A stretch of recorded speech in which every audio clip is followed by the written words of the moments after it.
ये कहानी 1992 अमेरिका के कॉलेज में पढ़ रहे 21 साल के लड़के माइक की है। क्रिसमस की ज़ोरों शोरों से तैयारियां चल रही थी और सभी स्टूडेंट को घर जाने के लिए वेकेशन मिला था। पर माइक और उसका रूममेट मैटी दोनों ही एक स्पेशल प्रोजेक्ट में काम कर रहे थे, जिसकी वजह से वो घर में नहीं गए और कॉलेज हॉस्टल में ही रुके रहे। क्रिसमस से 2 दिन पहले मैटी और माइक रात को एक हॉरर मूवी देख रहे थे। मूवी के बाद दोनों ने अलग अलग हॉरर लेजेंड की बात करने लगे और तब पहली बार मैटी ने माइक को ब्लडी मैरी के किस्से के बारे में बताया। उसने कहा कि अगर कोई इंसान शीशे के सामने जाकर 3 बार ब्लडी मैरी को पुकारे तो वो शीशे से निकल कर आती है और वो इंसान को मार देती है। ब्लडी मैरी का किस्सा माइकी को बड़ा दिलचस्प लगा और उसने ब्लडी मैरी को बुलाने का मन बना लिया। उसने रात को बाथरूम में जाकर शीशे के सामने 3 बार ब्लडी मैरी का नाम पुकारा। Bloody Mary, bloody Mary, bloody Mary. वो थोड़ी देर रुका लेकिन वहां कुछ नहीं हुआ और माइकी अपने कमरे में सोने आ गया। रात में सोते हुए माइकी को एक सपना आया कि वो एक बहुत बड़े समुद्र में अकेले खड़ा था और उसके आसपास दूर दूर तक कोई नहीं था, लेकिन पानी की रिफ्लेक्शन में किसी औरत की परछाई दिख रही थी। लेकिन जैसे ही वो उस औरत का चेहरा देखने के लिए नीचे हुआ, वैसे ही वहां से एक हाथ निकला और उसकी नींद खुल गई। उसने आसपास देखा तो उसका रूममेट आराम से सोया हुआ था और बहुत कोशिशों के बाद माइकी को भी नींद आ गई और वो सो गया। अगले दिन सुबह माइकी जब बाथरूम में गया तो उसने देखा कि उसका शीशे पर एक क्रैक आया हुआ है और उस क्रैक से खून निकल रहा है। ये देखकर वो काफी ज्यादा घबरा गया।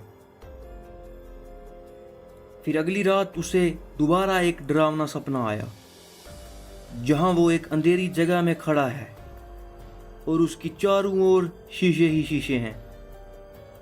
उसके कानों में अपनी ही आवाज बार बार गूंज रही थी, bloody Mary, bloody Mary, bloody Mary, bloody Mary. धीरे धीरे सारे शीशे क्रैक होने लगे।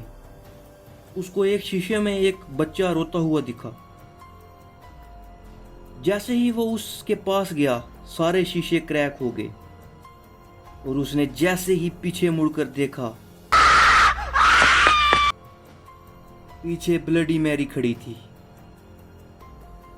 यह देखकर उसकी नींद वापस खुल गई और उसने घबरा कर अपने दोस्त मैटी को भी नींद से जगा दिया।